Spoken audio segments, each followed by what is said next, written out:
안녕하십니까, 책돌입니다. 오늘 소개해드릴 책은 노인이 되지 않는 법입니다. 저자는 소노 아야코, 출판사는 리수입니다. 바로 본문을 보도록 하겠습니다. 자립의 능력을 갖추기란 쉽지 않은 일입니다. 골절 수술 후 목발을 짚고 다니던 무렵 길가에 서서 지나가는 사람들을 구경한 적이 있는데, 거리의 모든 사람이 무거운 짐을 들고 10km쯤은 아무렇지도 않게 걷거나 달리거나 점프하거나 계단을 오르내릴 수 있을 것 같다는 생각이 들었습니다. 그에 비하면 나는 할 수 있는 게 아무것도 없었습니다. 나보다 나이가 더 많은 사람도 하는 일을 나만 못하게 된 것 같았습니다. 내 안의 열등감을 확인하자 기분이 상쾌해졌습니다. 나는 이런 사람이구나. 이게 바로 나구나. 이런 진실을 알게 된 것 같아 오히려 안심이 되었습니다. 나 자신을 분명하게 자각할 수 있게 된 것은 귀중한 선물이었고, 나의 만년은 나라는 인간의 본연에 더욱 가까워지게 되리라 생각했습니다. 사람은 그때그때 운명을 받아들이며 살아갈 수밖에 없습니다. 운명이라는 틀 안에서 내가 할 수 있는 일이 무엇인지를 고민하는 길밖에 없습니다. 예전과 달리 이제는 할 수 없다는 현실에 안주하면 시간은 더욱 고통스러워질 뿐입니다. 그때그때 상황에 맞게 나를 파악하고 판단해야 합니다. 한때 발이 아파서 양말을 신는 것조차 힘겨웠던 시절이 있었습니다. 그래도 다른 사람에게 부탁한 적은 한 번도 없었습니다. 아픔을 견디는 것도 인생이므로 견딜 수 있을 때까지 견뎌보면서 참아내고자 스스로를 달랬습니다. 어느 누구도 그런 나를 향해 서둘러라고 말하지 않았습니다. 그저 기다려 주었습니다. 그 순간 애정이란 손을 내밀기보다는 곁에서 지켜봐주는 것임을 깨달았습니다. 누가 대신 해주더라도 별로 행복하지는 않았습니다. 이 세상에 자립이라는 긍지만큼 나를 행복하게 만들어주는 힘은 없기 때문입니다. 나이가 들어서 기운도, 머리도 약해지면 기본적인 생활을 조금씩 줄여가는 계획을 세워야 합니다. 나를 예로 들자면, 지금까지는 할인마트에서 대량으로 식료품을 구입해 꽁치 절임 등을 잔뜩 만들어 놓곤 했는데, 그만한 체력이 사라지면 깨끗이 포기할 작정입니다. 애완동물도 기르지 않을 것입니다. 예전에 버터라는 이름의 못생긴 잡종 고양이를 키웠는데 22년을 같이 살았습니다. 또다시 고양이를 키웠다가는 내가 22년을 버티지 못하고 먼저 죽을 게 뻔하므로 무책임하게 키울 수는 없습니다. 앞으로 더 나이를 먹게 된다면 매일 먹이를 주는 것도 귀찮아질 것입니다. 짐도 기운이 약해지면 함부로 들려고 하지 않습니다. 나이가 들매 따라 자립의 중요성을 느낀다고 말했는데, 일반적으로는 경제적, 육체적인 자립을 의미합니다. 이 같은 자립을 가능케 하는 바탕은 자율정신입니다. 노년은 중년, 장년 때와는 생활 방식이 달라져야 한다. 이를 인식하는 데서 자율이 시작됩니다. 나이를 먹다 보면 자기과잉 보호형과 자기과신형, 둘 중 하나를 선택하기 쉬워집니다. 바꿔 말하면, 나는 위로받아 당연하다. 나는 아직 할 수 있다. 이렇게 생각하는 것입니다. 후자의 예로서 내 몸매는 30대와 별반 달라지지 않았다. 이렇게 자만하는 노인들이 있습니다. 젊음을 유지하고 싶다는 의욕은 칭찬할 만합니다. 하지만 30대와 몸매 차이가 없다고 해서 몸속까지 똑같을 수는 없습니다. 노화를 받아들이고 나이에 걸맞는 건강을 지향하는 편이 자연스럽지 않을까요? 작년 중년일 때는 눈도 잘 보이고 귀도 잘 들리고 면역력도 정상적으로 활동하지만 나이가 든 지금에는 예전과는 다릅니다. 이를 인정하고 몸에 무리가 가지 않는 선에서 새로운 생활 방식을 창출해야 합니다. 그것이 만년을 살아가는 지혜라고 생각합니다. 건강을 지키려면 자기만의 생활 패턴을 지킨다. 지금의 내가 건강을 유지하는 두 가지의 열쇠는 과식을 멀리하는 것과 밤에 외출해서 놀러 다니지 않는 것입니다. 내 경험상 여행 중일수록 절제가 중요합니다. 가끔은 과식으로 후회할 때가 있지만 밤에 외출해서 늦게까지 사람들과 어울리는 것만은 반드시 피하고 있습니다. 여럿이 함께 여행을 갔을 때 저녁 식사가 끝나자마자 술판이 벌어지더라도 나는 일찌감치 내 방으로 사라집니다. 어울릴 줄 모르는군. 저 양반도 이제 나이가 들어서 이런 말을 듣거나 말거나 나만의 페이스를 유지하려고 노력합니다. 아프리카에서 말라리아를 피하는 방법은 과로에서 멀어지는 것 뿐입니다. 좀처럼 쉽지 않은 여행이므로 저녁에 동료들과 술 한잔 나누고 싶은 심정은 이해하겠지만 체력은 저마다 차이가 있습니다. 자기의 건강은 자기가 알아서 지키는 수밖에 없습니다. 먹는 양, 수면 시간, 평소에 앓고 있는 질환 등을 스스로 관리해야 합니다. 다른 사람을 귀찮게 하고 싶지 않다면 자신에게 적합한 생활 패턴을 만들어 실천하는 것이 최선의 방법입니다. 자립할 욕심이 없다면 자율이라는 개념도 태어나지 않습니다.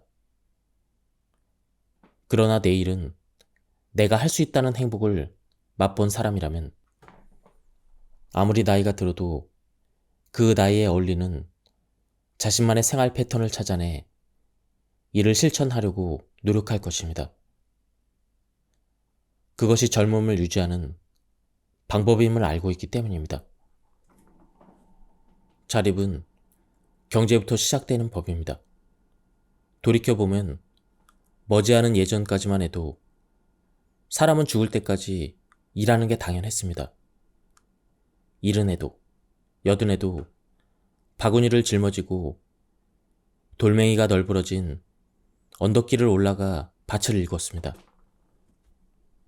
그리고 거기에서 캔 야채를 짊어지고 다시 집으로 돌아오는 노인이 많았습니다. 농업이 산업의 변방으로 밀려나면서 요즘은 보기 힘든 광경이 되었지만 말입니다. 노년 세대에서 미국의 퇴직자들을 흉내내려는 유행이 번지고 있습니다. 남편이 정년퇴직하면 부부끼리 느긋하게 크루즈 여행이라도 즐기고 싶다고 생각합니다. 그것도 나쁘지 않지만 멋진 후반부의 인생은 아닌 것 같습니다. 우연한 기회에 퀸 엘리자베스를 타고 로스앤젤레스까지 크루즈 여행을 한 적이 있는데 사교 댄스도 카지노도 재미가 없어서 선박에 딸린 독서실에서 원고만 썼습니다. 나는 현실에 참여하는 것이 즐겁습니다. 그래서 죽을 때까지 생산적인 활동과 연결되고 싶습니다. 가능하다면 나의 몫을 뛰어넘어 병으로 약해진 사람들 목까지 하루라도 더 일할 수 있기를 바랍니다. 노인의 경제 활동은 이제 현실적인 문제가 되었습니다. 다시금 노인도 일을 해야 되는 세상이 되었습니다. 가령 외아들인 경우 부모와 아내와 자식을 홀로 먹여 살린다는 것은 상당한 부담입니다. 나이가 들어서도 일할 수 있는 체력이 있다면 재취업을 알아보고 아니면 뜰에서 채소라도 키우는 등 생산성을 확보해야 한다고 생각합니다. 인생의 목적과 목표를 찾는다. 동창들은 지금 78세인데 대부분 하는 일이 있습니다. 내가 학창시절에 그런 재능이 있었나? 하고 깜짝 놀랄 정도로 저마다 기술을 몸에 익혀 연마하면서 활약하고 있습니다. 외국인에게 일본어를 가르치는 친구도 있고, 붓글씨 교실을 열어 사람들을 가르치는 친구도 있고, 염색 기술을 배워 전람회에 출품하는 친구도 있습니다. 이 친구의 작품이 팔리기도 하는 것 같습니다. 나이가 들수록 경제적인 가치가 창출되는 자기만의 일이 중요해집니다. 내가 열심히 한 일에 대가를 지불해 드리겠습니다. 이런 말을 듣게 된다는 것은 사회에서 소외되지 않았다는 증거입니다. 유치해 보여도 이것이 사는 보람입니다. 노인이 건강을 유지하며 살아가는 비결은 사는 보람입니다. 즉, 어떤 목적이 필요합니다. 우리 어머니는 만년에 자신이 살아야 될 이유가 뭐냐고 물으셨습니다. 모르겠으니 가르쳐달라는 부탁이셨는데 노인성의 가벼운 우울증 때문에 그런 말씀을 하셨는지도 모르겠습니다. 나는 야박하게도 그건 안 돼요 하고 딱 잘라 거절했습니다. 누구를 막론하고 타인의 삶의 이유랄까 목적을 대신 가르쳐 줄 수는 없습니다. 그 사람이 희망하는 바를 이뤄주기 위해서 도와주는 것은 가능합니다. 하지만 삶의 목적은 본인 스스로 결정해야 될 문제입니다. 젊은이든 노인이든 아프리카 벽촌에서 태어났든 뉴욕의 마천루 밑에서 태어났든 모두 똑같습니다. 노인이 되었어도 인생은 목표를 요구합니다. 그것 없이는 제대로 살아갈 수가 없습니다.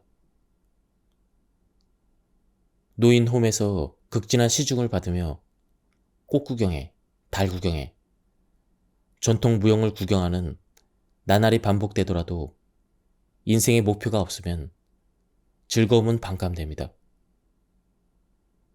하다못해 그림 엽서를 멋지게 만들어서 지인에게 보내고 싶다는 목표를 삼아도 좋습니다. 무엇을 해줄 수 있는가를 고민한다. 산다는 것은 일하는 것이라고 생각합니다. 나이가 들어서도 어떤 일을 할 수 있는지가 매우 중요합니다. 옛날에 내가 살았던 동네에는 검은 비단으로 만든 소매 없는 윗옷에 뜨개질한 모자를 쓰고 대문 앞을 청소하는 할아버지가 한 분 있었습니다.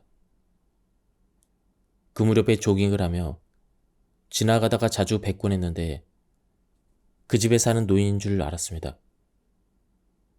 나중에 알고 보니 이웃집까지 청소해 준 것이었습니다. 그 할아버지의 이야기를 남편이 어딘가에 썼던 모양입니다. 훗날 노인의 아들로부터 아버지가 몇 달 전에 돌아가셨습니다. 라는 편지를 받았습니다. 항상 맞은편 집과 양 옆집까지 청소해 주셨는데 그것이 아버지의 기쁨이었습니다. 라고 적혀 있었습니다. 제가 알기로 오른쪽 옆집에는 손이 많이 가는 어린아이가 있었고 왼편 옆집에 사는 할머니는 허리가 좋지 않았던 것 같았습니다. 아버지는 시간적으로도 여유가 있고 건강하셔서 이웃집 앞마당까지 청소해 주셨던 것 같습니다.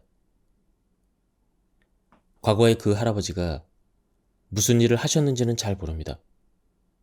들리는 소문에 따르면 사회적으로 꽤 중요한 일을 하셨다고 합니다. 그런 분도 만년에 이르러서는 세상의 칭찬이나 지위에 상관없는 다만 인간으로서 해야 할 일에 스스로 만족하셨습니다. 어떤 도움을 받아낼 수 있는가? 이것이 아닌 무엇을 해줄 수 있는가? 이것을 생각하면서 자신의 임무를 찾아내고 묵묵히 수행합니다. 그것이 노인이 된 사람이 지녀야 될 고귀한 정신이 아닐까요? 노인이 되어도 청소 같은 건 하찮다고 무시한다면 한심할 따름입니다. 노년에는 시시하다고 사회가 경시하는 일을 적극적으로 도움 맡아야 합니다. 그것이 아름다운 모습입니다. 요리, 청소, 세탁은 반드시 직접 한다. 일한다는 것은 밖에 나가는 것만을 뜻하지 않습니다. 가장 쉽게 할 수 있는 일이 손자를 돌보는 일인데 손자가 근처에 살지 않거나 함께 살지 않는다면 어렵습니다. 그런데 음식을 만들고 청소를 하고 세탁하는 일은 누구나 할 수 있습니다. 즉, 일상생활에 필요한 활동입니다. 이런 활동을 타인에게 의지하지 않는 것부터 시작해야 합니다. 생활의 최전방에서 은퇴하지 않는 것입니다. 가사만큼은 죽을 때까지 따라다닙니다. 따라서 은퇴란 없습니다. 나는 먹을 것을 좋아해서 새로운 요리에 자주 도전합니다. 덩달아 가족들까지 즐거워해서 무척 재밌습니다. 낮에 비서들과 지낼 때가 종종 있어서 가끔은 6명이 먹어야 될 음식을 장만하기도 합니다. 먹어주는 사람이 많을수록 반드시 보람은 더욱 커집니다. 요리는 꽤 복잡해서 순서를 잘 지켜야 합니다. 종합적인 두뇌 활동을 요구합니다. 치매 등의 예방에 탁월한 효과가 있습니다. 냉장고에 쌓아둔 식재료를 처리할 겸 새로운 요리에 자주 도전하는 편이라 같은 요리를 매일처럼 반복할 염려는 없습니다. 고령자가 있는 가족은 치아가 없거나 당뇨병을 앓거나 간장이 나쁜 노인을 위해 이것저것 신경 쓸 게 많습니다. 그만큼 요리 하나를 만들더라도 머리를 써야 합니다. 일단은 냉장고에 어떤 재료가 남았는지를 항상 기억해 둬야 합니다. 재료를 보고 무엇을 만들지를 결정합니다. 부족한 게 있다면 쇼핑하러 나갑니다. 나는 성격이 째째해서 같은 재료라도 신선도와 가격을 일일이 체크합니다. 요리가 시작되면 단계별로 사용할 조미료를 선택하고 순서도 정합니다. 이 모든 과정이 손끝의 운동인 동시에 순서를 기억해야 된다는 점에서 두뇌 트레이닝이기도 합니다. 사람은 남자든 여자든 기본적으로 혼자서 살지 않으면 안 됩니다. 적어도 자기가 먹을 간단한 식사 준비, 세탁, 방 청소 등은 해내야 합니다. 다행히 우리 남편은 가사 활동을 별로 싫어하지 않습니다. 요리 같은 것은 조금만 배우면 누구든지 간단한 것은 만들어 먹을 수 있고 그것도 귀찮다면 인스턴트 제품을 구해다가 전자레인지로 데워 먹으면 됩니다. 요즘 세상에서는 전자제품만 쓸 줄 알아도 거의 모든 가사 활동이 가능합니다. 빨래만 해도 세탁기에 옷을 집어넣고 버튼을 누르면 끝입니다. 귀찮고 하기 싫은 생각이 드는 까닭은 남이 시켜서 억지로 몸을 움직였기 때문입니다. 한번 해볼까? 이렇게 도전해 본다면 집안일도 한가로운 시간에 즐길 수 있는 놀이가 됩니다. 익숙해지면 지금보다 더 잘하고 싶다는 사치스러운 생각까지 듭니다.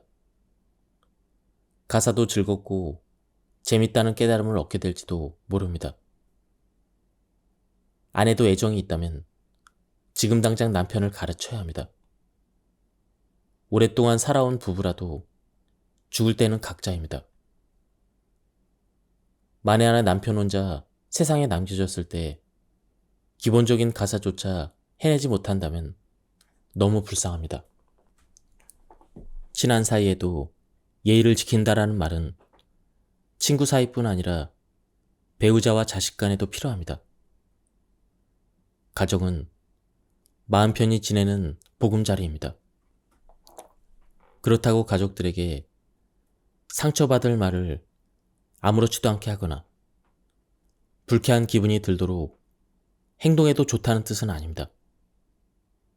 나이가 들어서도 다르지 않습니다.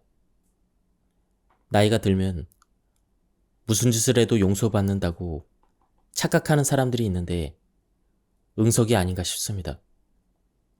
옛날에 내 나이가 되면 무슨 말을 해도 다 받아줘. 이렇게 자랑하던 할머니를 만났습니다. 주위 사람들이 억지로 참고 들어주는 것을 할머니는 받아들이는 것으로 착각했습니다. 이럴 바에야 평생 누구에게도 응석 부리며 버릇없이 굴지 않겠다. 배우자나 성인이 된 자녀의 생활에 일일이 간섭하며 무례를 저지르지 않겠다고 작심하는 편이 낫습니다. 부모가 자녀에게 베풀 수 있는 중요한 유산 중 하나가 깨끗한 이별이라고 생각합니다.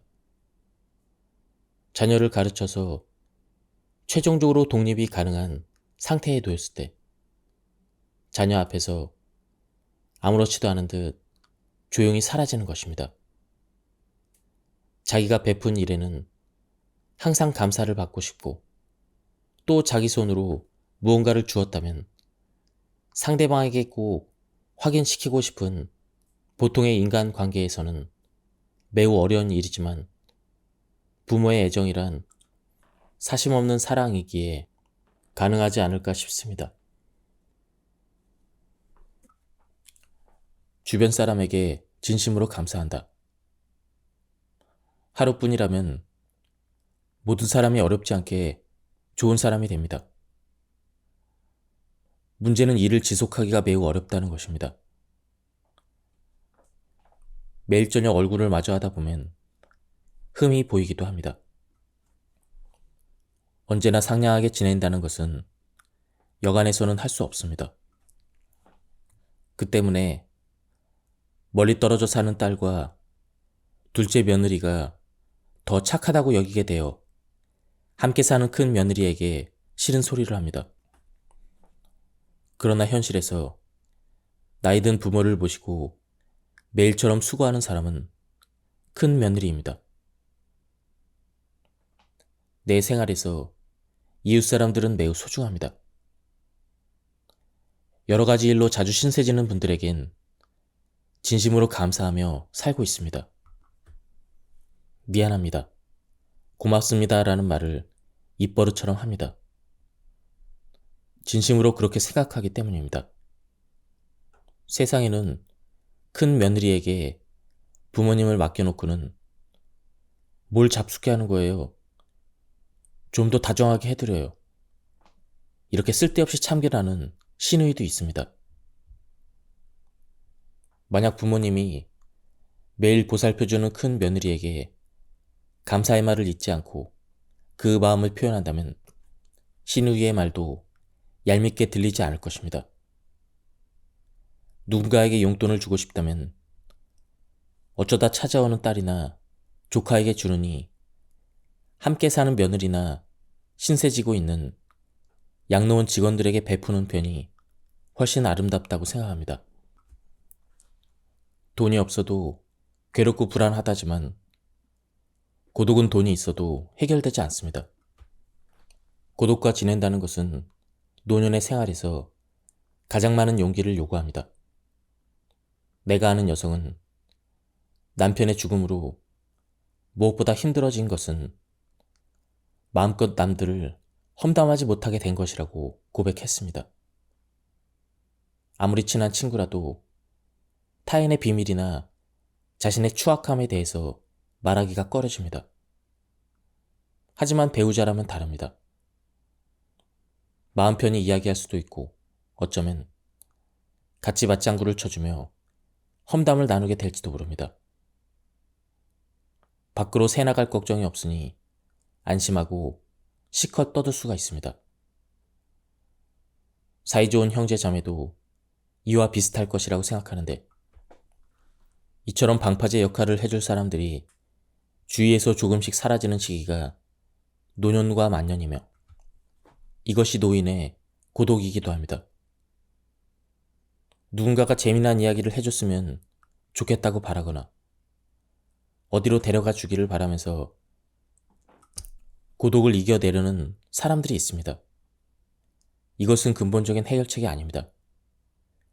고독을 이겨내는 근본적인 힘은 오직 자기 자신 뿐입니다.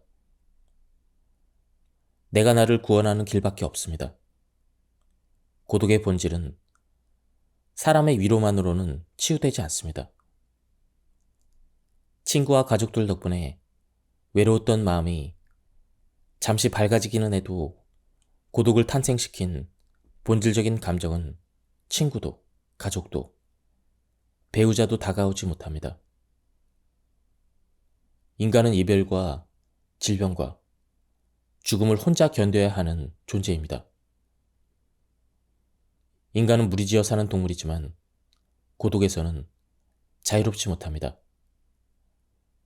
자연 다큐멘터리를 보더라도 물에서 떨어졌다는 장면이 자주 등장합니다. 사람도 마찬가지여서 떨어질 수 있음을 각오하고 살아야 합니다.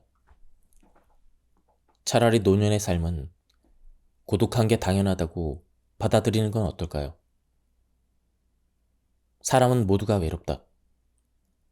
그래서 나는 혼자가 아니다. 이렇게 자신을 달래는 것입니다. 인간은 혼자 태어나 혼자 죽습니다. 가족이 있더라도 태어남과 죽음은 혼자 떠나는 여행입니다. 갓난아기가 툭하면 울어댑니다. 그 시절을 기억하는 사람은 없지만 뭔가 괴롭고 불편해서 울음을 터뜨리는 것입니다. 기저귀가 더러워져도 배가 고파도 갓난아기는 말로 표현하지 못하므로 답답하고 괴롭습니다. 그런 답답함과 괴로움을 안고 인간은 성장합니다. 갓난아기 시절과 마찬가지로 인간이 겪어야 할 모든 단계에는 고통이 따라다닙니다. 그리고 노년의 단계에서 우리는 고통과 사귐을 강요받습니다. 고독과 함께 생을 마감하는 것이 정해진 운명이라고 받아들이면 지금보다는 훨씬 편안해질 것입니다. 나는 그렇게 생각합니다. 단적으로 말해서 노년의 일과는 고독을 견디는 것입니다. 고독 속에서 나를 발견합니다. 내가 어떤 인간이었는지, 어떻게 태어났고 그 삶에는 어떤 의미가 있는지, 그것을 발견하고 죽는 것이 인생의 마지막 목적이라고 저는 생각합니다. 푸념은 사람을 떠나게 한다. 거듭 말하지만 타인이 해주기를 바라는 길의 심리는 불안을 쌓아나갈 뿐입니다. 나도 모르게 푸념이 들어갑니다. 노인의 푸념은 듣는 사람까지 비참하게 만드는 나쁜 버릇입니다. 그리고 푸념만 늘어놓는 노인 곁에 다가와줄 사람은 없습니다. 푸념은 주위의 공기를 음지처럼 차갑게 물들입니다. 반대로 만사를 즐거워하는 노인 곁에는 양지의 냄새가 풍겨 사람들이 모여듭니다. 간혹 무슨 일을 겪든 초조해하지 않고 중심을 잡아주는 노인들과 만납니다. 그분들 주위에 10m 안팎에 있는 사람들은 자기도 모르는 사이에 마음이 따뜻해집니다. 살아오면서 덕을 쌓아 올렸기 때문입니다. 덕성이란 무엇을 말하는 걸까요?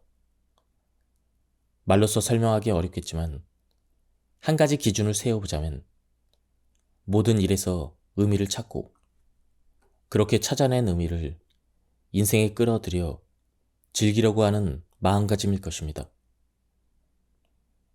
사람은 나이를 먹을수록 세상에서 일어나는 문제들을 분석하고 그 안에 숨어 있는 본질적인 이유를 추리하는 능력이 발달합니다. 그런 능력이 발달할수록 사람은 분노에서 점점 더 멀어집니다. 그런데 요즘은 분별력을 갖춰야 할 중년과 세상 물정에 통달한 노년들마저 금방 화를 내기 일쑤입니다. 자기 입장과 견해에 집착하는 유아성이 아직도 가시지 않았기 때문입니다. 입장을 바꿔보면 우리 모두는 정도의 차이는 있을지언정 누군가의 신경을 자극하며 살아가고 있습니다. 이것은 좋고 저것은 나쁘다고 말할 수 있는 문제가 아닙니다. 사람마다 살아가는 방법에 차이가 있기 때문입니다. 나와 생각이 다른 사람을 만나더라도 이렇게까지 다를 수가 있을까? 이렇게 놀람과 충격을 웃음으로 승화시킬 줄 알아야 합니다. 나이가 들어서 습관처럼 몸에 배는 노인성으로 두 가지가 있습니다. 하나는 이기적으로 행동하는 것, 또 하나는 인내심이 사라지는 것입니다. 나이를 먹었다는 특징, 또는 슬픔이라고 해도 좋은데 사람마다 차이는 있을지언정 이 두 가지의 노인성은 노년에 접어든 거의 모든 사람에게서 발견됩니다. 노화를 의도적으로 배반하고 조금이라도 자신을 젊게 유지하고 싶다면 이기심을 경계하고 인내력을 길러야 합니다. 자기 멋대로 말하고 행동하는 노인들이 있습니다. 아내가 이혼하지 않고 살게 해주는 게 이상하다고 생각이 들 만큼 자기 멋대로 구는 남편을 만난 적이 있습니다.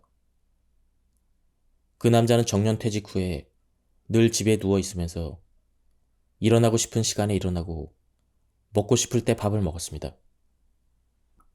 생선 가시도 아내더러 발라달라고 하고 어린애와 똑같습니다.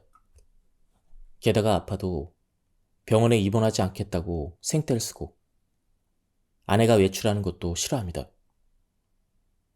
가족과 주위 사람들을 전혀 생각해주지 않습니다. 나이가 아무리 젊어도 타인에 대한 배려를 잊고 있다면 노인입니다. 전철에서 발을 길게 뻗고 있거나 그렇게 앉아서 졸고 있는 사람은 육체는 20살이라도 인생은 노년입니다. 바꿔 말하면 타인을 배려할 줄 아는 사람은 70살에도 장년입니다. 병자가 되더라도 밝게 행동하자. 기쁨을 발견하자. 병자는 노인과 마찬가지로 타인의 도움을 당연시하기가 쉽습니다. 병자 대부분이 자기 중심적으로 생각합니다. 몸의 고통으로 불쾌해지고 왜 다른 사람들은 나의 고통을 이해하지 못하는가? 이런 실망과 원망이 쌓여갑니다. 어쩔 수 없는 노릇입니다. 속으로는 아픈 나를 도와주는 게 당연하다고 생각되더라도 겉으로는 표정에 드러나지 않는 것이 좋습니다. 남보다 오래 살아온 만큼 주위 사람들이 나 때문에 불쾌해지지 않도록 불만이 있어도 억누르고 감추면서 밝게 행동하려는 친절을 베풀 줄 알아야 합니다. 성소에 기뻐하라라는 말씀이 있습니다. 이것은 인생에 대한 명령입니다. 성 바울은 기쁨을 발견하는 것이 우리가 진정한 행복을 손에 넣을 수 있는 첫 번째 열쇠라는 것을 가르쳐 줬습니다. 항상 기뻐하라고 말하기는 쉬워도 기뻐하기는 어렵습니다. 바울은 자신의 의지로 기뻐하라고 말합니다. 지금까지 살아오면서 어떤 이의 도움이 있었는지, 또 어떤 행운이 있었는지 생각해 봅시다. 불경기라 다들 힘들겠지만 그래도 포탄이 날아오는 생활은 아닙니다. 테러의 위험도 없습니다. 전기와 수도도 제대로 공급되고 있습니다. 오늘 저녁에 먹을 것이 있습니다. 이 모두가 기쁨의 이유입니다. 이것도 재능이라면 재능입니다.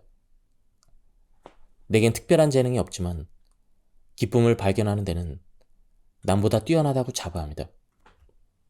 예를 들면 이런 식입니다. 발이 아파도 그래도 걸을 수 있어서 잘 됐다. 이렇게 기뻐합니다. 발이 아파도 꽤 먼 곳까지 혼자 걸어갈 수 있어서 기쁩니다.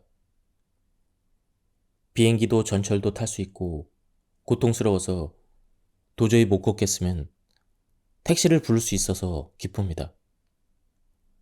그리고 오늘 이만큼 내 힘으로 걸어 다녔다는 게 무척 기쁩니다. 이렇게라도 하지 않으면 나날이 싱거워서 어떻게 지나가는지도 모르겠습니다. 암에 걸렸지만 예전과 똑같은 표정으로 즐겁게 대화를 나누며 기쁜 표정을 보여주는 분이 내 주위에는 아주 많습니다. 반대로 표정만 봐도 이분은 몸이 안 좋구나 하고 걱정되는 사람도 있습니다. 그때마다 나도 내 표정 때문에 누군가에게 나의 몸 상태에 대해서 걱정을 끼치지는 않을까 반성합니다. 이왕이면 죽을 병에 걸렸어도 밝게 행동하고 웃고 싶습니다. 마음은 불안으로 가득하더라도 고개를 숙이지 않고 등을 곧게 펴고 걸어 다니고 싶습니다. 낯선 사람과 만나면 살짝 미소도 보여주고 싶습니다. 제대로 할 수 있을지 자신은 없지만 그것이 내가 소원하는 만년의 비약입니다. 이 책의 저자는 노인이 되지 않는 법 7가지 지혜를 전하고 있습니다. 첫째, 자립할 것. 둘째, 죽을 때까지 일을 가질 것. 셋째, 늙어서도 배우자 자녀와 잘 지낼 것. 넷째, 돈에 얽매이지 않는 정신을 가질 것. 다섯째, 고독과 사귀며 인생을 즐길 것. 여섯째, 늙음, 질병, 죽음과 친해질 것. 일곱째, 신의 잣대로 인생을 볼 것.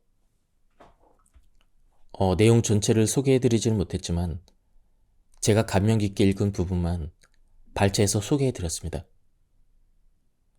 한번 책을 구해서 읽어보실 것을 추천드립니다. 여기서 리뷰를 마치도록 하겠습니다. 감사합니다. 안녕하십니까, 책돌이입니다. 오늘 소개해드릴 책은 노인이 되지 않는 법입니다. 저자는 소노 아야코, 출판사는 리수입니다. 바로 본문을 보도록 하겠습니다. 자립의 능력을 갖추기란 쉽지 않은 일입니다. 골절 수술 후 목발을 짚고 다니던 무렵 길가에 서서 지나가는 사람들을 구경한 적이 있는데 거리의 모든 사람이 무거운 짐을 들고 10km쯤은 아무렇지도 않게 걷거나 달리거나 점프하거나 계단을 오르내릴 수 있을 것 같다는 생각이 들었습니다. 그에 비하면 나는 할 수 있는 게 아무것도 없었습니다. 나보다 나이가 더 많은 사람도 하는 일을 나만 못하게 된 것 같았습니다. 내 안의 열등감을 확인하자 기분이 상쾌해졌습니다. 나는 이런 사람이구나. 이게 바로 나구나. 이런 진실을 알게 된 것 같아 오히려 안심이 되었습니다. 나 자신을 분명하게 자각할 수 있게 된 것은 귀중한 선물이었고 나의 만년은 나라는 인간의 본연에 더욱 가까워지게 되리라 생각했습니다. 사람은 그때그때 운명을 받아들이며 살아갈 수밖에 없습니다. 운명이라는 틀 안에서 내가 할 수 있는 일이 무엇인지를 고민하는 길밖에 없습니다. 예전과 달리 이제는 할 수 없다는 현실에 안주하면 시간은 더욱 고통스러워질 뿐입니다. 그때그때 상황에 맞게 나를 파악하고 판단해야 합니다. 한때 발이 아파서 양말을 신는 것조차 힘겨웠던 시절이 있었습니다. 그래도 다른 사람에게 부탁한 적은 한 번도 없었습니다. 아픔을 견디는 것도 인생이므로 견딜 수 있을 때까지 견뎌보면서 참아내고자 스스로를 달랬습니다. 어느 누구도 그런 나를 향해 서둘러라고 말하지 않았습니다. 그저 기다려 주었습니다. 그 순간 애정이란 손을 내밀기보다는 곁에서 지켜봐주는 것임을 깨달았습니다. 누가 대신 해주더라도 별로 행복하지는 않았습니다. 이 세상에 자립이라는 긍지만큼 나를 행복하게 만들어주는 힘은 없기 때문입니다. 나이가 들어서 기운도, 머리도 약해지면 기본적인 생활을 조금씩 줄여가는 계획을 세워야 합니다. 나를 예로 들자면 지금까지는 할인마트에서 대량으로 식료품을 구입해 꽁치 절임 등을 잔뜩 만들어 놓곤 했는데 그만한 체력이 사라지면 깨끗이 포기할 작정입니다. 애완동물도 기르지 않을 것입니다. 예전에 버터라는 이름의 못생긴 잡종 고양이를 키웠는데 22년을 같이 살았습니다. 또다시 고양이를 키웠다가는 내가 22년을 버티지 못하고 먼저 죽을 게 뻔하므로 무책임하게 키울 수는 없습니다. 앞으로 더 나이를 먹게 된다면 매일 먹이를 주는 것도 귀찮아질 것입니다. 짐도 기운이 약해지면 함부로 들려고 하지 않습니다. 나이가 들매 따라 자립의 중요성을 느낀다고 말했는데 일반적으로는 경제적, 육체적인 자립을 의미합니다. 이 같은 자립을 가능케 하는 바탕은 자율정신입니다. 노년은 중년, 장년 때와는 생활 방식이 달라져야 한다. 이를 인식하는 데서 자율이 시작됩니다. 나이를 먹다 보면 자기과잉 보호형과 자기과신형, 둘 중 하나를 선택하기 쉬워집니다. 바꿔 말하면 나는 위로받아 당연하다. 나는 아직 할 수 있다. 이렇게 생각하는 것입니다. 후자의 예로서 내 몸매는 30대와 별반 달라지지 않았다. 이렇게 자만하는 노인들이 있습니다. 젊음을 유지하고 싶다는 의욕은 칭찬할 만합니다.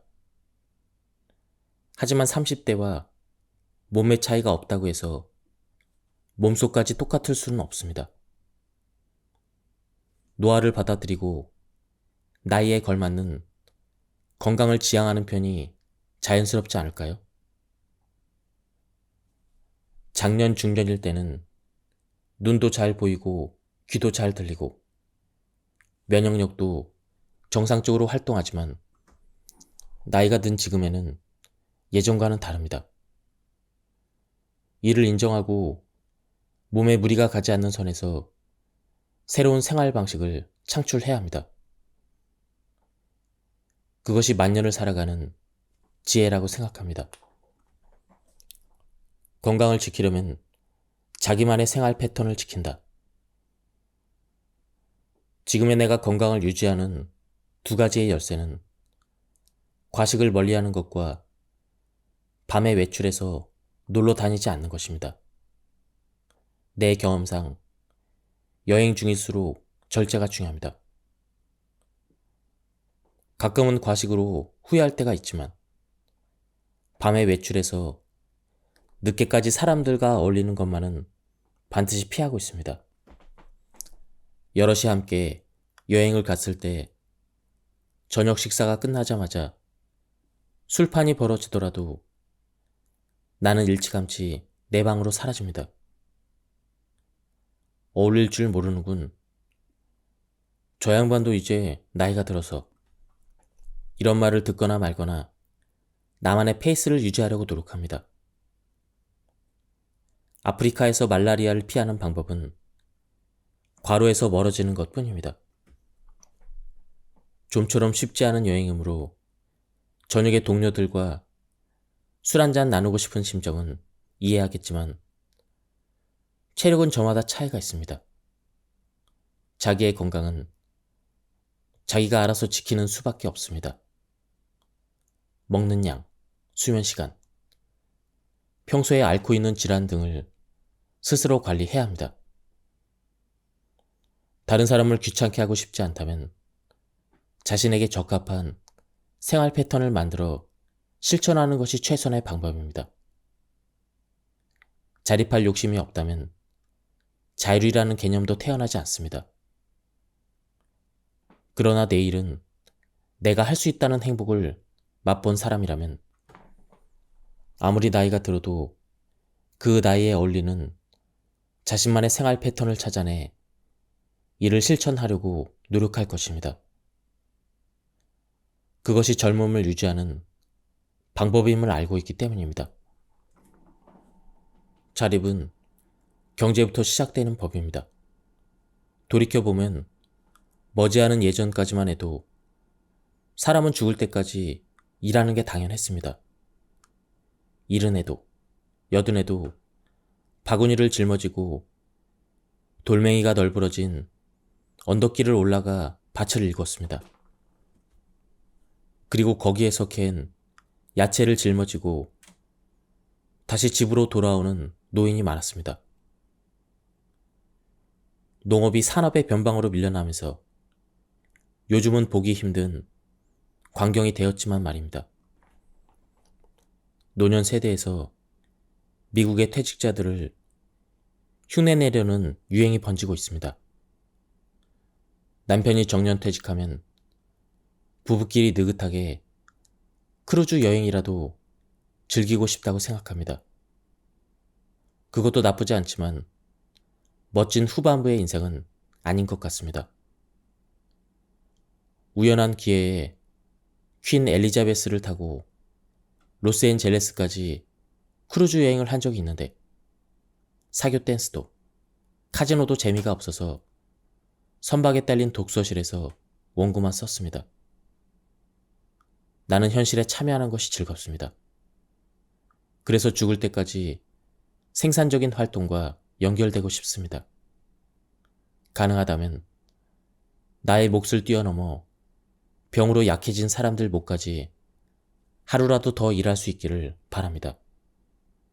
노인의 경제 활동은 이제 현실적인 문제가 되었습니다. 다시금 노인도 일을 해야 되는 세상이 되었습니다. 가령 외아들인 경우 부모와 아내와 자식을 홀로 먹여 살린다는 것은 상당한 부담입니다. 나이가 들어서도 일할 수 있는 체력이 있다면 재취업을 알아보고 아니면 뜰에서 채소라도 키우는 등 생산성을 확보해야 한다고 생각합니다. 인생의 목적과 목표를 찾는다. 동창들은 지금 78세인데 대부분 하는 일이 있습니다. 내가 학창시절에 그런 재능이 있었나? 하고 깜짝 놀랄 정도로 저마다 기술을 몸에 익혀 연마하면서 활약하고 있습니다. 외국인에게 일본어를 가르치는 친구도 있고 붓글씨 교실을 열어 사람들을 가르치는 친구도 있고 염색 기술을 배워 전람회에 출품하는 친구도 있습니다. 이 친구의 작품이 팔리기도 하는 것 같습니다. 나이가 들수록 경제적인 가치가 창출되는 자기만의 일이 중요해집니다.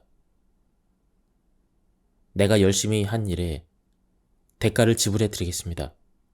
이런 말을 듣게 된다는 것은 사회에서 소외되지 않았다는 증거입니다. 유치해 보여도 이것이 사는 보람입니다. 노인이 건강을 유지하며 살아가는 비결은 사는 보람입니다. 즉, 어떤 목적이 필요합니다. 우리 어머니는 만년에 자신이 살아야 될 이유가 뭐냐고 물으셨습니다. 모르겠으니 가르쳐달라는 부탁이셨는데 노인성의 가벼운 우울증 때문에 그런 말씀을 하셨는지도 모르겠습니다. 나는 야박하게도 그건 안 돼요 하고 딱 잘라 거절했습니다. 누구를 막론하고 타인의 삶의 이유랄까 목적을 대신 가르쳐 줄 수는 없습니다. 그 사람이 희망하는 바를 이뤄주기 위해서 도와주는 것은 가능합니다. 하지만 삶의 목적은 본인 스스로 결정해야 될 문제입니다. 젊은이든 노인이든 아프리카 벽촌에서 태어났든 뉴욕의 마천루 밑에서 태어났든 모두 똑같습니다. 노인이 되었어도 인생은 목표를 요구합니다. 그것 없이는 제대로 살아갈 수가 없습니다. 노인홈에서 극진한 시중을 받으며 꽃 구경에, 달 구경에, 전통 무용을 구경하는 나날이 반복되더라도 인생의 목표가 없으면 즐거움은 반감됩니다. 하다못해 그림 엽서를 멋지게 만들어서 지인에게 보내고 싶다는 목표를 삼아도 좋습니다. 무엇을 해줄 수 있는가를 고민한다. 산다는 것은 일하는 것이라고 생각합니다. 나이가 들어서도 어떤 일을 할 수 있는지가 매우 중요합니다. 옛날에 내가 살았던 동네에는 검은 비단으로 만든 소매 없는 윗옷에 뜨개질한 모자를 쓰고 대문 앞을 청소한 할아버지가 한 분 있었습니다. 그 무렵에 조깅을 하며 지나가다가 자주 뵙곤 했는데 그 집에 사는 노인인 줄 알았습니다. 나중에 알고 보니 이웃집까지 청소해 준 것이었습니다. 그 할아버지의 이야기를 남편이 어딘가에 썼던 모양입니다. 훗날 노인의 아들로부터 아버지가 몇 달 전에 돌아가셨습니다. 라는 편지를 받았습니다. 항상 맞은편 집과 양 옆집까지 청소해 주셨는데 그것이 아버지의 기쁨이었습니다. 라고 적혀 있었습니다. 제가 알기로 오른쪽 옆집에는 손이 많이 가는 어린아이가 있었고 왼편 옆집에 사는 할머니는 허리가 좋지 않았던 것 같았습니다. 아버지는 시간적으로도 여유가 있고 건강하셔서 이웃집 앞마당까지 청소해 주셨던 것 같습니다. 과거에 그 할아버지가 무슨 일을 하셨는지는 잘 모릅니다. 들리는 소문에 따르면 사회적으로 꽤 중요한 일을 하셨다고 합니다. 그런 분도 만년에 이르러서는 세상의 칭찬이나 지위에 상관없는 다만 인간으로서 해야 할 일에 스스로 만족하셨습니다. 어떤 도움을 받아낼 수 있는가? 이것이 아닌 무엇을 해줄 수 있는가? 이것을 생각하면서 자신의 임무를 찾아내고 묵묵히 수행합니다. 그것이 노인이 된 사람이 지녀야 될 고귀한 정신이 아닐까요? 노인이 되어도 청소 같은 건 하찮다고 무시한다면 한심할 따름입니다. 노년에는 시시하다고 사회가 경시하는 일을 적극적으로 도움 맡아야 합니다. 그것이 아름다운 모습입니다. 요리, 청소, 세탁은 반드시 직접 한다. 일한다는 것은 밖에 나가는 것만을 뜻하지 않습니다. 가장 쉽게 할 수 있는 일이 손자를 돌보는 일인데 손자가 근처에 살지 않거나 함께 살지 않는다면 어렵습니다. 그런데 음식을 만들고 청소를 하고 세탁하는 일은 누구나 할 수 있습니다. 즉, 일상생활에 필요한 활동입니다. 이런 활동을 타인에게 의지하지 않는 것부터 시작해야 합니다. 생활의 최전방에서 은퇴하지 않는 것입니다. 가사만큼은 죽을 때까지 따라다닙니다. 따라서 은퇴란 없습니다. 나는 먹을 것을 좋아해서 새로운 요리에 자주 도전합니다. 덩달아 가족들까지 즐거워해서 무척 재밌습니다. 낮에 비서들과 지낼 때가 종종 있어서 가끔은 6명이 먹어야 될 음식을 장만하기도 합니다. 먹어주는 사람이 많을수록 반드시 보람은 더욱 커집니다. 요리는 꽤 복잡해서 순서를 잘 지켜야 합니다. 종합적인 두뇌 활동을 요구합니다. 치매 등의 예방에 탁월한 효과가 있습니다. 냉장고에 쌓아둔 식재료를 처리할 겸 새로운 요리에 자주 도전하는 편이라 같은 요리를 매일처럼 반복할 염려는 없습니다. 고령자가 있는 가정은 치아가 없거나 당뇨병을 앓거나 간장이 나쁜 노인을 위해 이것저것 신경 쓸 게 많습니다. 그만큼 요리 하나를 만들더라도 머리를 써야 합니다. 일단은 냉장고에 어떤 재료가 남았는지를 항상 기억해 둬야 합니다. 재료를 보고 무엇을 만들지를 결정합니다. 부족한 게 있다면 쇼핑하러 나갑니다. 나는 성격이 째째해서 같은 재료라도 신선도와 가격을 일일이 체크합니다. 요리가 시작되면 단계별로 사용할 조미료를 선택하고 순서도 정합니다. 이 모든 과정이 손끝의 운동인 동시에 순서를 기억해야 된다는 점에서 두뇌 트레이닝이기도 합니다. 사람은 남자든 여자든 기본적으로 혼자서 살지 않으면 안 됩니다.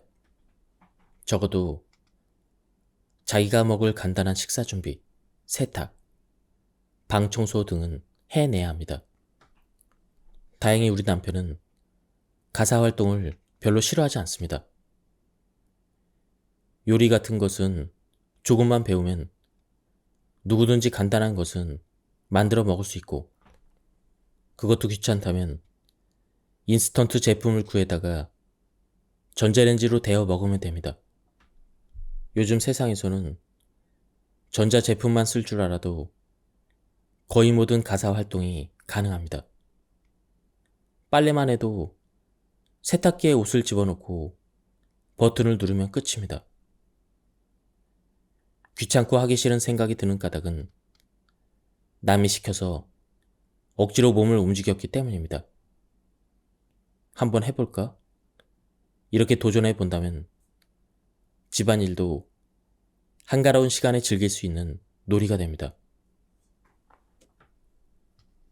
익숙해지면 지금보다 더 잘하고 싶다는 사치스러운 생각까지 듭니다.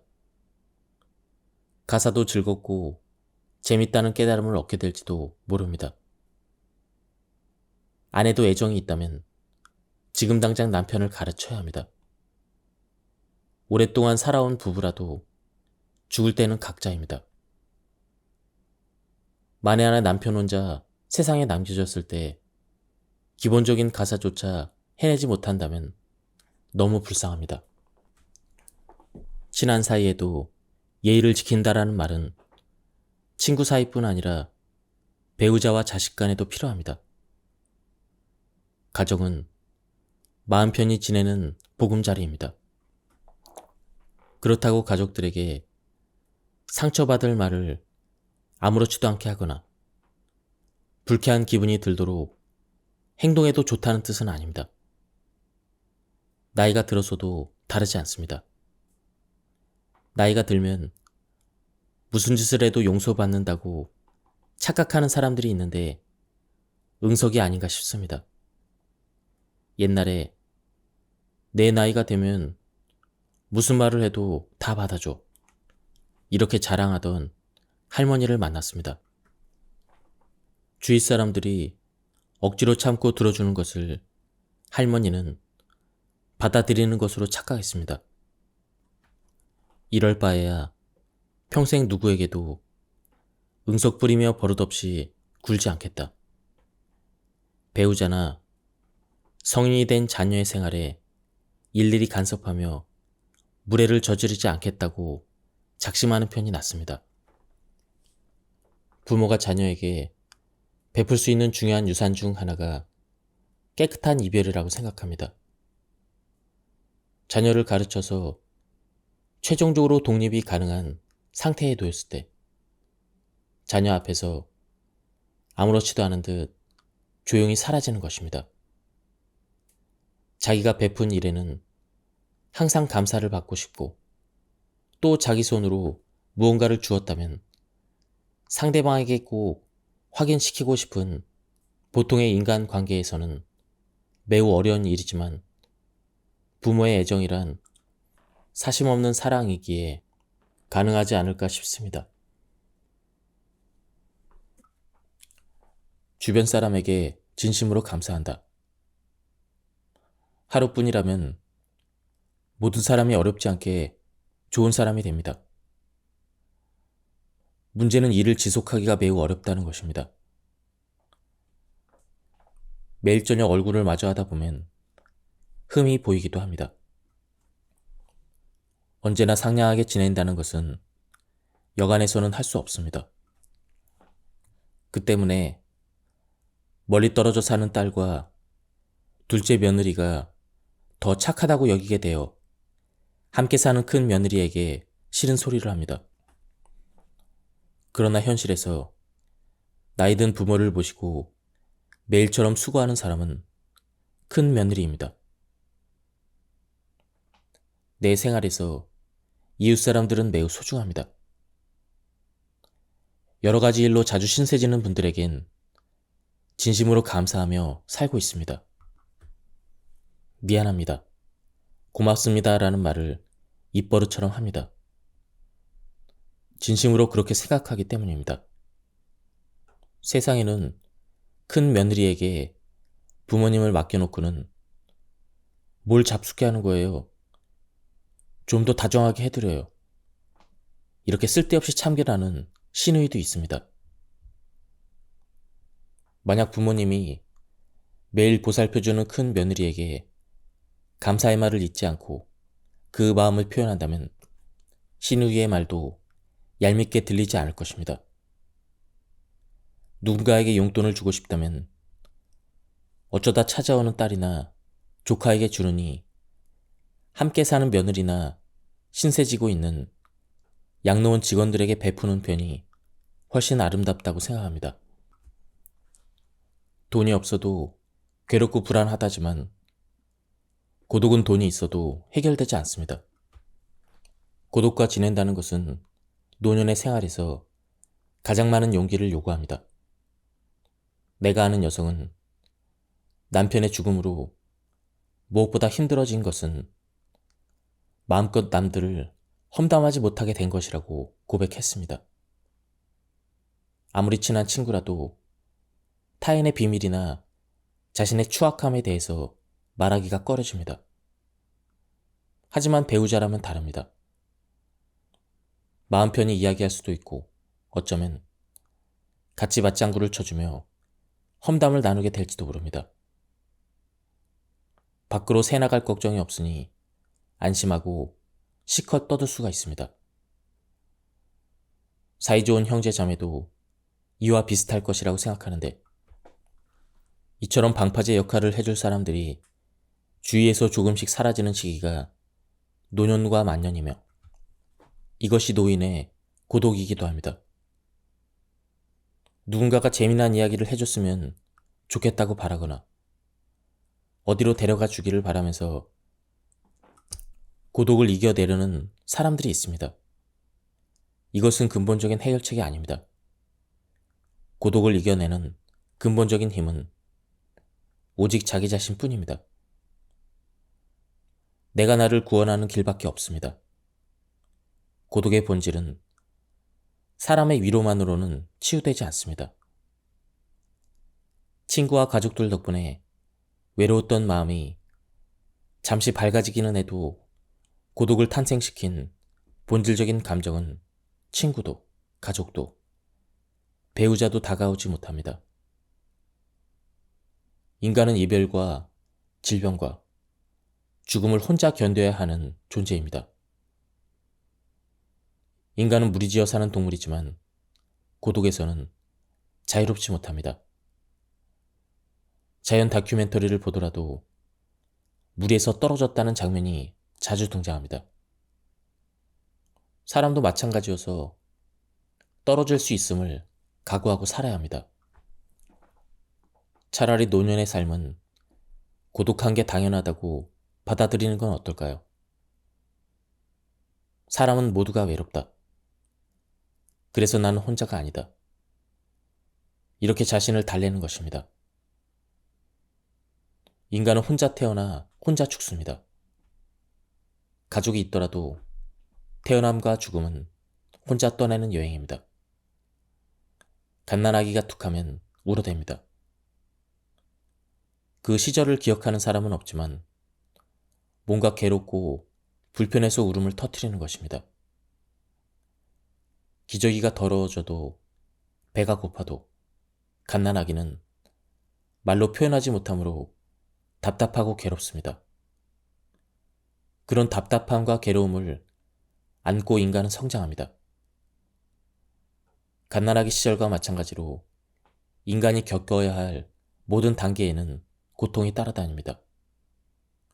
그리고 노년의 단계에서 우리는 고통과 사귐을 강요받습니다. 고독과 함께 생을 마감하는 것이 정해진 운명이라고 받아들이면 지금보다는 훨씬 편안해질 것입니다. 나는 그렇게 생각합니다.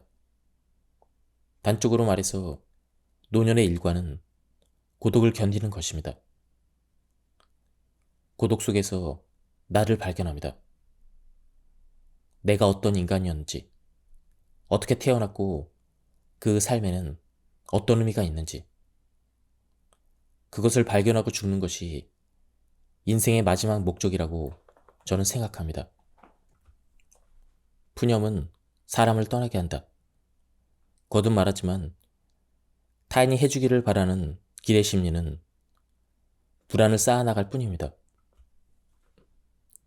나도 모르게 푸념이 들어갑니다. 노인의 푸념은 듣는 사람까지 비참하게 만드는 나쁜 버릇입니다. 그리고 푸념만 늘어놓는 노인 곁에 다가와줄 사람은 없습니다. 푸념은 주위의 공기를 음지처럼 차갑게 물들입니다. 반대로 만사를 즐거워하는 노인 곁에는 양지의 냄새가 풍겨 사람들이 모여듭니다. 간혹 무슨 일을 겪든 초조해하지 않고 중심을 잡아주는 노인들과 만납니다. 그분들 주위에 10m 안팎에 있는 사람들은 자기도 모르는 사이에 마음이 따뜻해집니다. 살아오면서 덕을 쌓아 올렸기 때문입니다.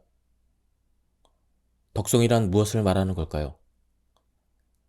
말로써 설명하기 어렵겠지만 한 가지 기준을 세워보자면 모든 일에서 의미를 찾고 그렇게 찾아낸 의미를 인생에 끌어들여 즐기려고 하는 마음가짐일 것입니다. 사람은 나이를 먹을수록 세상에서 일어나는 문제들을 분석하고 그 안에 숨어 있는 본질적인 이유를 추리하는 능력이 발달합니다. 그런 능력이 발달할수록 사람은 분노에서 점점 더 멀어집니다. 그런데 요즘은 분별력을 갖춰야 할 중년과 세상 물정에 통달한 노년들마저 금방 화를 내기 일쑤입니다. 자기 입장과 견해에 집착하는 유아성이 아직도 가시지 않았기 때문입니다. 입장을 바꿔보면 우리 모두는 정도의 차이는 있을지언정 누군가의 신경을 자극하며 살아가고 있습니다. 이것은 좋고 저것은 나쁘다고 말할 수 있는 문제가 아닙니다. 사람마다 살아가는 방법에 차이가 있기 때문입니다.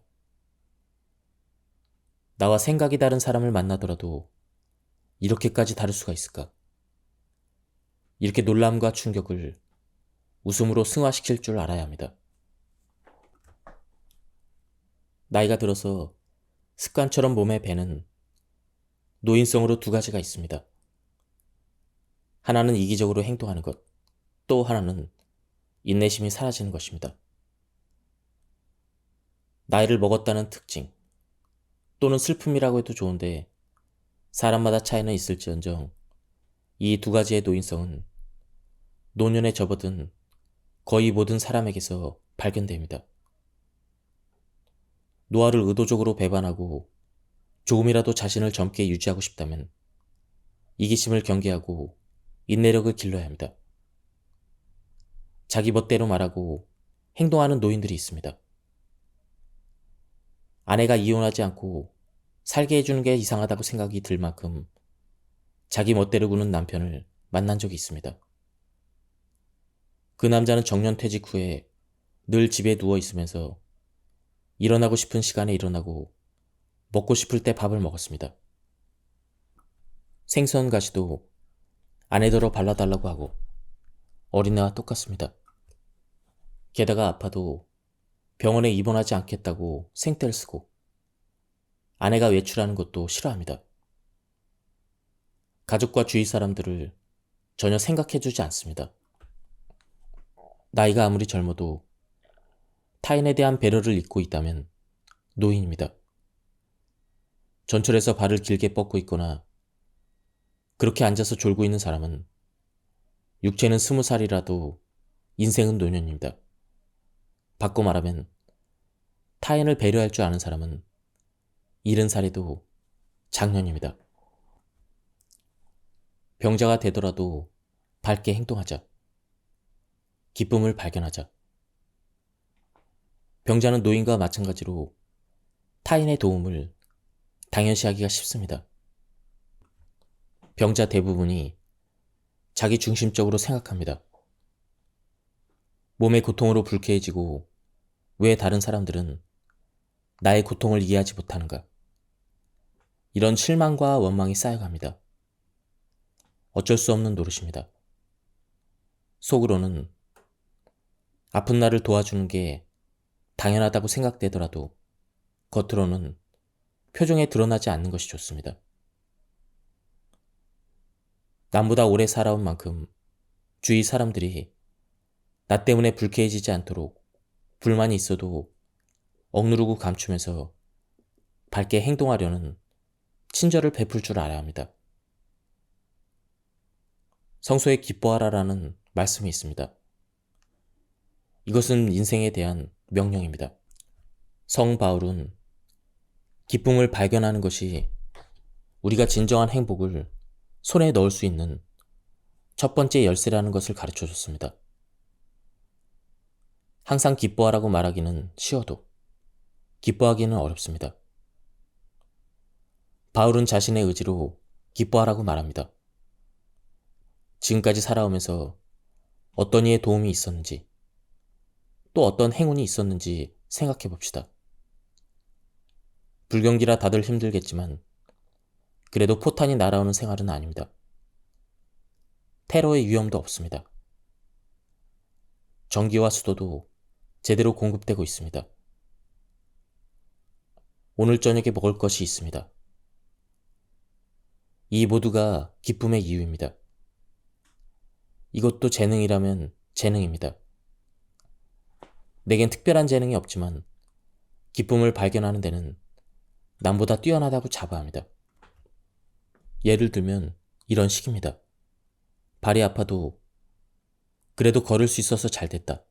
이렇게 기뻐합니다. 발이 아파도 꽤 먼 곳까지 혼자 걸어갈 수 있어서 기쁩니다. 비행기도 전철도 탈 수 있고 고통스러워서 도저히 못 걷겠으면 택시를 부를 수 있어서 기쁩니다. 그리고 오늘 이만큼 내 힘으로 걸어 다녔다는 게 무척 기쁩니다. 이렇게라도 하지 않으면 나날이 싱거워서 어떻게 지나가는지도 모르겠습니다. 암에 걸렸지만 예전과 똑같은 표정으로 즐겁게 대화를 나누며 기쁜 표정을 보여주는 분이 내 주위에는 아주 많습니다. 반대로 표정만 봐도 이분은 몸이 안 좋구나 하고 걱정되는 사람도 있습니다. 그때마다 나도 내 표정 때문에 누군가에게 나의 몸 상태에 대해서 걱정을 끼치지는 않을까 반성합니다. 이왕이면 죽을 병에 걸렸어도 밝게 행동하고 웃고 싶습니다. 마음은 불안으로 가득하더라도 고개를 숙이지 않고 등을 곧게 펴고 걸어 다니고 싶습니다. 낯선 사람과 만나면 살짝 미소도 보여주고 싶습니다. 제대로 할 수 있을지 자신은 없지만 그것이 내가 소원하는 만년의 비약입니다. 이 책의 저자는 노인이 되지 않는 법 7가지 지혜를 전하고 있습니다. 첫째, 자립할 것. 둘째, 죽을 때까지 일을 가질 것. 셋째, 늙어서도 배우자 자녀와 잘 지낼 것. 넷째, 돈에 얽매이지 않는 정신을 가질 것. 다섯째, 고독과 사귀며 인생을 즐길 것. 여섯째, 늙음, 질병, 죽음과 친해질 것. 일곱째, 신의 잣대로 인생을 볼 것. 내용 전체를 소개해드리지는 못했지만 제가 감명 깊게 읽은 부분만 발췌해서 소개해드렸습니다. 한번 책을 구해서 읽어보실 것을 추천드립니다. 여기서 리뷰를 마치도록 하겠습니다. 감사합니다.